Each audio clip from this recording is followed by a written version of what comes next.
Human sa adlaw nga igpapahulay, si Maria nga taga Magdala, si Maria nga inahan ni Santiago, og si Salome na malit og pahumot kay moadto sila sa lubnganan aron dihugan ang patayng lawas ni Jesus. Sayo kaayo sa adlaw nga Domingo, miadto sila sa lubnganan. Samtang naglakaw sila, nagpangutan-anay sila. Kinsa ang atong hangyoon nga muligid sa bato nga gitabon sa lubnganan? Kay hilabihan kadako ang nakatabon nga bato. Apan pag-abot nila didto, nakita nila nga naligid na ang bato. Busa misulod sila sa lubnganan ug nakita nila ang usa ka batan-on nga lalaki nga nagalingkod sa tuong dapit nga nagbistig puti. Nahadlok yun sila.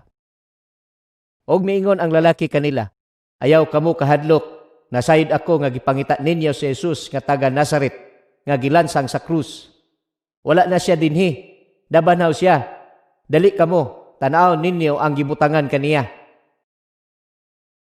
Lakaw kamo, sultihin ninyo ang iyang mga sumusunod, labi na gyud si Pedro nga muuna si Jesus kaninyo didto sa Galilea, og didto ninyo siya makita sumala sa iyang giingon kaninyo."